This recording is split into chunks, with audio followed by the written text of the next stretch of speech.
बहुत समय पहले की बात है। एक राजा को उपहार में किसी ने बाज के 2 बच्चे भेंट किए। वे बड़ी ही अच्छी नस्ल के थे और राजा ने कभी इससे पहले इतने शानदार बाज नहीं देखे थे। राजा ने उनकी देखभाल के लिए एक अनुभवी आदमी को नियुक्त कर दिया। जब कुछ महीने बीत गए तो राजा ने बाजों को देखने का मन बनाया और उस जगह पहुंच गए जहां उन्हें पाला जा रहा था।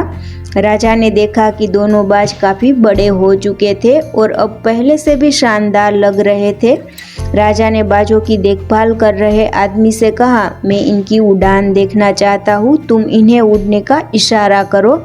आदमी ने ऐसा ही किया। इशारा मिलते ही दोनों बाज उड़ान भरने लगे, पर जहाँ एक बाज आसमान की ऊंचाइयों को छू रहा था वहीं दूसरा कुछ ऊपर जाकर वापस उसी डाल पर आकर बैठ गया जिससे वो उड़ा था। ये देख राजा को कुछ अजीब लगा। क्या बात है, जहाँ एक बाज इतनी अच्छी उड़ान भर रहा है वहाँ दूसरा बाज उड़ना ही नहीं चाह रहा। राजा ने सवाल किया। वो आदमी बोला, जी हुजूर, इस बाज के साथ शुरू से ही यही समस्या है, वो इस डाल को छोड़ता ही नहीं। राजा को दोनों ही बाज बहुत प्रिय थे और वो दूसरे बाज को भी उसी तरह उड़ना देखना चाहते थे। अगले दिन पूरे राज्य में राजा ने ऐलान करा दिया कि जो व्यक्ति इस बाज को ऊंचा उड़ाने में कामयाब होगा उसे ढेर सारा इनाम दिया जाएगा। फिर क्या हुआ, एक से एक विद्वान आए और बाज को उड़ाने का प्रयास करने लगे, पर हफ्तों बीत जाने के बाद भी बाज का वही हाल था। वो थोड़ा सा ऊपर उड़ता और वापस डाल पर आकर बैठ जाता। फिर एक दिन राजा ने कुछ अनोखा देखा। राजा ने देखा कि उसके दोनों बाज आसमान में उड़ रहे हैं। उन्हें अपनी आंखों पर यकीन नहीं हुआ और उन्होंने तुरंत उस व्यक्ति का पता लगाने को कहा जिसने एक कारनामा कर दिखाया था। वह व्यक्ति एक किसान था। अगले दिन वह दरबार में हाजिर हुआ।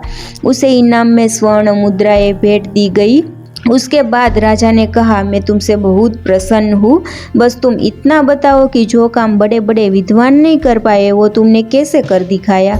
किसान बोला, मालिक, मैं तो एक साधारण सा किसान हूँ, मैं ज्ञान की ज़्यादा बातें नहीं जानता। मैंने तो बस वो डाल काट दी जिस पर बैठने का बाज आदी हो चुका था, उसको हैबिट हो चुकी थी, और जब वो डाल ही नहीं रही तो वो भी अपने साथी के साथ ऊपर आसमान में उड़ने लगा।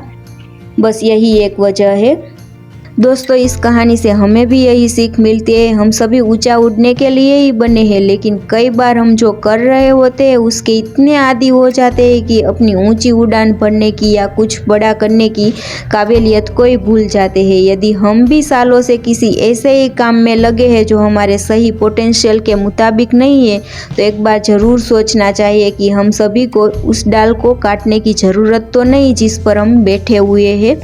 दोस्तों, मेरी ये कहानी आपको पसंद आई हो तो इस चैनल को सब्सक्राइब कीजिए और इस वीडियो को लाइक कीजिए ताकि सारे नए वीडियो का नोटिफिकेशन आपको मिलते रहे। और ऐसी ही एक कहानी लेकर मिलते हैं हमारे नेक्स्ट वीडियो में।